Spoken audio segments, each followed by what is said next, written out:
नमस्कार दोस्तों, मैं एडवोकेट विष्णुधारी सी लीगल चैनल में आप सभी सुधी दर्शकों का स्वागत करता हूं। दोस्तों, आज मेरे वीडियो बनाने का टॉपिक है दो बिंदुओं पर। चूंकि दो बिंदुओं पर आपके समक्ष में सुप्रीम कोर्ट के जजमेंट को प्रस्तुत करने जा रहा हूं।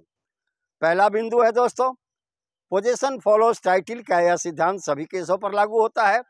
यानी कब्जा टाइटिल को फॉलो करता है, यानी जिसका टाइटिल होगा उसी का कब्जा होगा। क्या यह सभी केसों में लागू होगा? और दूसरा है दोस्तों कि वादी को यानी प्लेंटिफ को यानी दावेदार को जिसने न्यायालय में मुकदमा किया है उसे अपना केस खुद साबित करना होगा। विरोधी के डिमेरिट के आधार पर उसे कोई फायदा मिलने वाला नहीं है। आइए दोस्तों, इन्हीं दो बिंदुओं के आधार पर आज का ये वीडियो है। आपके समक्ष इन दो मुद्दों पर इस वीडियो के अंदर मैं ऑनरेबल हाई कोर्ट और सुप्रीम कोर्ट के जजमेंट के द्वारा मैं यह साबित करने का प्रयास करूंगा कि हर केस में टाइटिल के अनुसार ही कब्जा मिलेगा, ऐसा जरूरी भी नहीं है। और दूसरा, वादी को अपना केस अपने पैर पर साबित करना होगा, अपने दम पर साबित करना होगा। प्रतिवादी के डिमेरिट का फायदा वादी नहीं उठा सकता। सबसे पहले हम समझ लेंगे कब्जा क्या है। कब्जा का मतलब हुआ दोस्तों उस संपत्ति पर आपका कम से कम भौतिक कब्जा। भौतिक कब्जा अगर आपके पास एक निश्चित समय तक है तो एडवर्स पोजीशन भी हो सकता है। अगर मालिक की संपत्ति है और मालिक की संपत्ति पर शांतिपूर्वक कब्जा कर लिए हैं, मालिक और समाज की जानकारी में खुले रूप से आपका कब्जा है और लगातार 12 साल तक उस पर आपने कब्जा बरकरार रखा, ऐसी परिस्थिति में एडवर्स पोजीशन के आधार पर भी आपके पक्ष में टाइटिल हो सकता है। तो यह कब्जा के आधार पर टाइटिल प्राप्त करने का सिद्धांत है दोस्तों।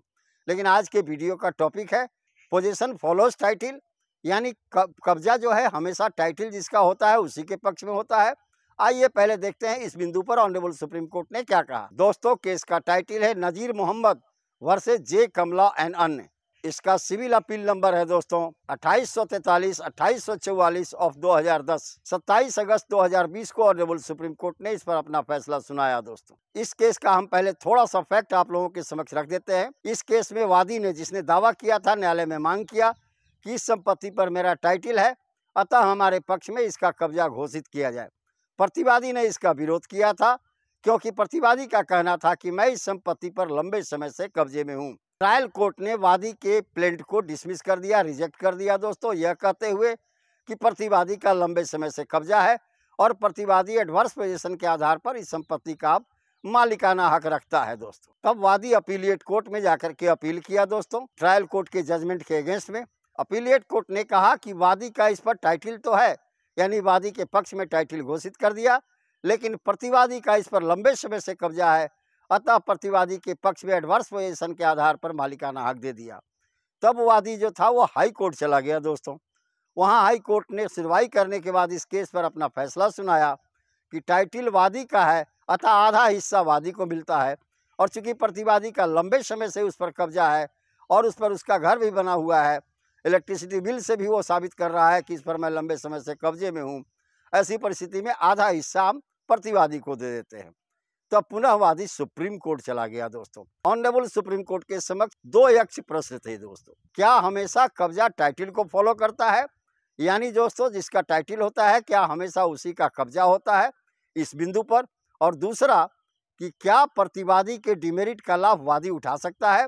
चूंकि प्रतिवादी ने इस केस में एडवर्स पोजीशन के आधार पर संपत्ति के मालिकाना हक की मांग नहीं की थी, सिर्फ उसने साबित किया था कि हम लंबे समय तक कब्जे में हैं, लेकिन अपने मालिकाना हक का मांग नहीं किया था।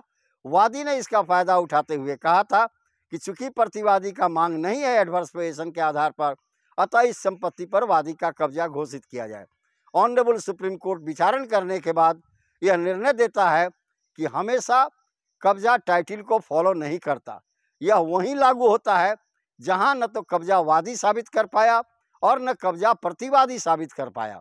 यानी अगर दोनों पक्ष में कोई पक्ष उस संपत्ति पर स्ट्रॉन्ग एविडेंस के द्वारा अपना कब्जा साबित नहीं कर पाया, ठीक उस परिस्थिति में ही पोजीशन फॉलोज टाइटिल का सिद्धांत लागू होगा। यानी वहां पर जहां पर वादी और प्रतिवादी दोनों अपना अपना कब्जा साबित करने में विफल रहे, वहीं पर जिसका टाइटिल होता है न्यायालय उसके पक्ष में कब्जा घोषित कर देता है दोस्तों। और दूसरे बात के लिए कि वादी को अपना केस खुद साबित करना होगा, ऑनरेबल सुप्रीम कोर्ट ने इस केस में एक नजीर प्रस्तुत किया। आइए दोस्तों देखते हैं वो पुराना केस का टाइटिल क्या है, उसका साइटेशन नंबर क्या है और उस केस में ऑनरेबल सुप्रीम कोर्ट ने क्या सिद्धांत प्रतिपादित किया था। केस का टाइटल है दोस्तों Baba Kartar Singh versus Dayal Das. Punjab and Haryana high court का ये जजमेंट है दोस्तों। इसका साइटेशन नंबर है दोस्तों AIR 1939 PC 201। Date of judgement है दोस्तों 15 अगस्त 1939। काफ़ी इंपॉर्टेंट है जजमेंट दोस्तों, लैंडमार्क जजमेंट है।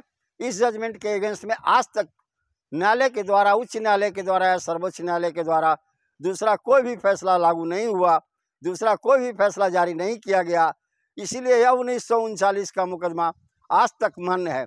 इस केस में Punjab and Haryana high court के जज ने यह प्रावधान प्रतिपादित किया कि वादी को अपना केस खुद साबित करना होगा on the basis of strong evidence, यानी एक मजबूत साक्ष्य के आधार पर वादी को अपना केस साबित करना होगा। प्रतिवादी के डिमेरिट का लाभ वादी नहीं उठा सकता। दोस्तों आज के वीडियो का टॉपिक भी यही था कि क्या हमेशा कब्जा टाइटल को फॉलो करेगा, यानी जिसका टाइटल होगा उसी का कब्जा होगा। उसका जवाब मैंने 2 जजमेंट से दे दिया ऊपर। और वादी को अपना केस खुद साबित करना होगा, प्रतिवादी के डिमेरिट का लाभ वादी नहीं उठा सकता, वह इस जजमेंट से साबित हो गया दोस्तों। धन्यवाद। अब विशेष अगले वीडियो में।